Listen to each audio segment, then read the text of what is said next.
Hello everyone, this is Refresh, and I'm here to provide an aftermath of a Ravnica Allegiance draft that I just did this past weekend. My Pack 1 Pick 1 was actually a Syndicate Guild Mage because the rare was the Font of Agonies, and it just didn't seem like a very good rare for Limited. From there I started going Orzhov, taking a Grotesque Demise, but the black started drying out quickly, and that led me into starting to pick up blue cards, especially as good blue cards like the Senate Guild Mage, the Sphinx of New Prov started showing up. And so I ended up being a Azorius deck, splash black, and it wasn't exactly the best deck that I've ever drafted, but it does have a lot of good things going for it. A lot of flyers or unblockable creatures, some utility creatures, and a good amount of removal or other types of interaction here. But I think the most valuable pick that I made was in Pack 2 Pick 1, and that was this foil Stomping Ground, which I took exclusively for value because, you know,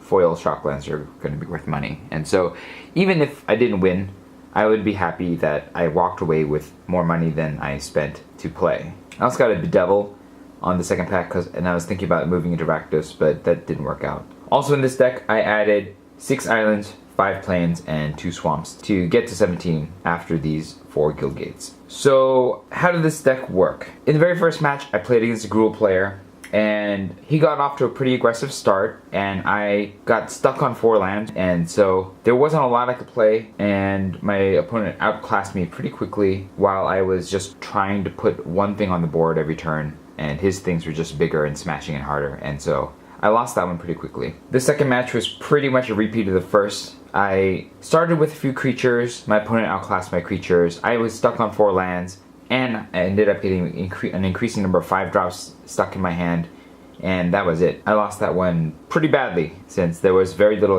I could cast, and my opponent had all the mana and all the creatures coming in at me. And so I lost that one 0-2, and with an 0-1 record I was out of running for prizes, and so I moved on to the second match. In the second match, I played against a Temur deck, and in the very first game, my opponent got screwed out of mana. He actually only got 2 lands the entire game, and well, with that, I just kept playing guys and attacking, and my opponent could barely play anything.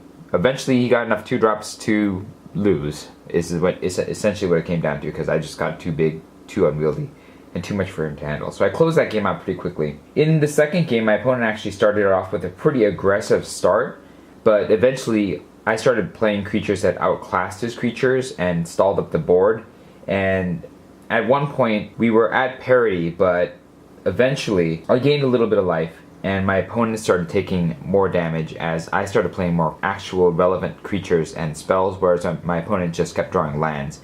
And eventually I beat my opponent on the fact that he flooded out, whereas I just had more action. The third game, I was playing against a fellow Azorius player, and this was the other Azorius player in my pool, and so we're about on even footing, I think. My opponent was playing this rad Hylar deck, actually, that I was not expecting. And so what happened in the first game was that I actually had a better start with stronger creatures, and I was flying in and doing a good amount of damage right over the top of my opponent's defenders and ground threats. And then because I didn't see him possibly able to kill me, and I had a nice cushion of 28 life, I just kept swinging for the win, and my opponent played high alert and then counterattacked me for 20. But I did happen to have enough flyers on hand that even though he was able to counterattack me for 20 in a single turn off of that surprise high alert, I was also able to swing back and finish him off in the first game. In the second game, it was high alert time again, but this time my opponent consistently had better creatures as a result of playing high alert. So all of his cheaper, more defensive creatures were pretty much impossible for me to handle, and at one point I was looking across the board with all the power that he had, and I had no way of removing the high alert at the time, and so there was literally nothing in my deck that I could draw to get me past his board and get me for the win. So I actually conceded, seeing that death was in the wings for 2 turns and there was nothing I could draw to get past him. In the final game, I actually started off with a pretty resounding lead, and that's primarily because I just was able to play more attackers than my opponent and swing in more regularly. and my opponent wasn't able to play an attacker that didn't get hit with a removal, so I hit one with a Lawman Aegis Binding and the other one with a Grotesque Demise. And from there on, he was not able to draw creatures that could attack or a High Alert to turn his defenders into attackers. And so I just ran away with the game from there, and that was the end of the third match. In the end, that left me with a 2-1 record, and for playing, I got a Simic Ascendancy promo card, and so this is kind of a neat little extra prize on top of the fact that I got a Stomping Ground in a pack.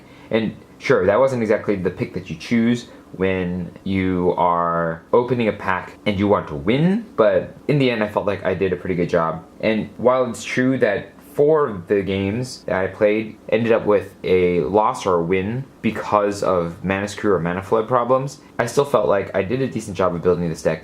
I think in the future I might reduce the weight of the 5-drops a little, but I also felt that it was okay because I didn't have any 6 or 7 drops and had 17 lands. I felt like I did a good job with this draft. I think the format is really interesting, especially the fact that a High Alert deck is actually quite viable, and I thought that was really cool. Let me know what you thought about the deck, the draft, the games, and how your drafts went in the comments below. If you enjoyed this video, hit the like button for me. If you'd like to see more such videos, hit subscribe. This was Refresh. Thanks for watching, and I will see you next time.